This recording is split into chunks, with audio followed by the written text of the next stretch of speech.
डाकग्राम फुलबाड़ी विधानसभा के भाजपा विधायक शिखा चटर्जी के नेतृत्व में आज भाजपा नेता एवं कार्यकर्ताओं ने ईस्टर्न बाईपास के बानेश्वर मोड़ इलाके में सड़क जाम कर विरोध प्रदर्शन किया।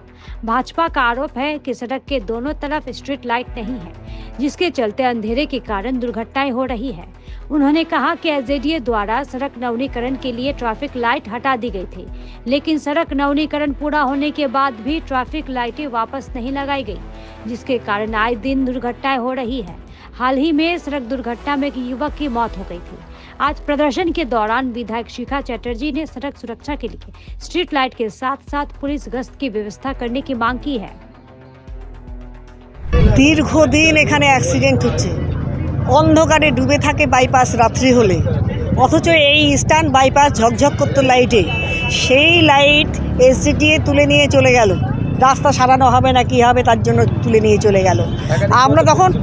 আমরা তখন জিজ্ঞেস করেছিলাম কতদিনের মধ্যে লাইটটা বসে যাবে। আমাদের বলা হয়েছিল যে একটা মাসের মধ্যে লাইট বসিয়ে দেবো, কিন্তু আজকে 2 বছর অতিক্রান্ত হয়ে গেছে, লাইট কিন্তু নেই। আর প্রত্যেক দিন মানে জীবনহানি ঘটছে, হয় কোনো মেয়ে না হলে ছেলে, আর তা না হলে পরে কোনো বয়স্ক মানুষ, বৃদ্ধ বৃদ্ধা কেউ বাকি নেই।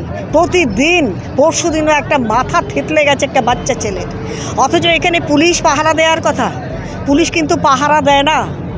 এখানে গাড়ি এত বিশাল গতিতে চালানো হয়, সেই ট্রাকই বলুন আর বাইকই বলুন, বিভৎস আওয়াজে বিভৎস গতিতে গাড়ি চালানো হয়, যাতে মানে অ্যাক্সিডেন্টটা ভীষণভাবে হচ্ছে। তার মধ্যে অন্ধকার। দ্বিতীয় নম্বর, এখানে অবৈধ এখানে মদের দোকান রয়েছে, যেখানে ভিড় যাচ্ছাতাইভাবে ভিড় রাস্তার ওপরে থাকে, মানুষ চলাফেরা করতে পারে না। প্রতিদিন এই যে অ্যাক্সিডেন্ট, অথচ এখানে কোনো হেলদোল নেই। তখন পুলিশ আসে, উঠিয়ে নিয়ে চলে গেল, ফুরিয়ে গেল। কিন্তু যার বাড়ির গেল তার বাড়ির তো গেল, সেটাতে তো আর কোনো ফিরে আসে না কেন। অথচ এই এসজেডিএ লাইটের ব্যাপারটা কি হলো? আজকে আমাদের বিশাল আমরা নিয়ে এসেছি যে আমাদের লাইট চাই। পুলিশ প্রশাসনকে আমরা দাবি রেখেছি, আমরা একটা শর্তেই আপনাদের এখান থেকে উঠতে পারি, সেটা হচ্ছে 1 সপ্তাহের মধ্যে আমাদের বলে দেবেন যে কবে নাগাদ ইস্টার্ন বাইপাসের লাইট হচ্ছে, 1 নম্বর।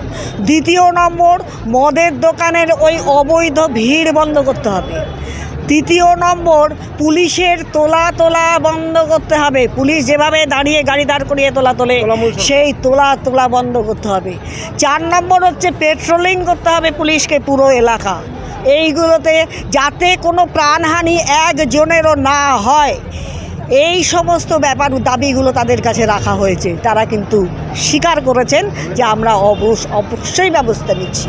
গাড়ির তেজ গতিও আমরা কিছু নিরোধকের ব্যবস্থা করছি, আমরা ইলেকট্রিকের ব্যাপারটাও কথা বলে 1 সপ্তাহের মধ্যে আপনাদের চালাচ্ছি, পেট্রোলিংয়ের ব্যবস্থাটাও আমরা করছি। সমস্ত ব্যাপারটাই ওনারা বলার পর তখন কিন্তু আমরা উঠতে বাধ্য হয়েছি, এবং ওনাদেরকে এটাও বলে দিয়েছি, আপনারা যদি লাইটের ব্যবস্থা না করতে পারেন, এই অ্যাক্সিডেন্ট কমাতে না পারেন, আগামীতে বৃহত্তর আন্দোলন হবে। আজকে ট্রেলার দেখিয়ে গেলাম, আগামী দিনে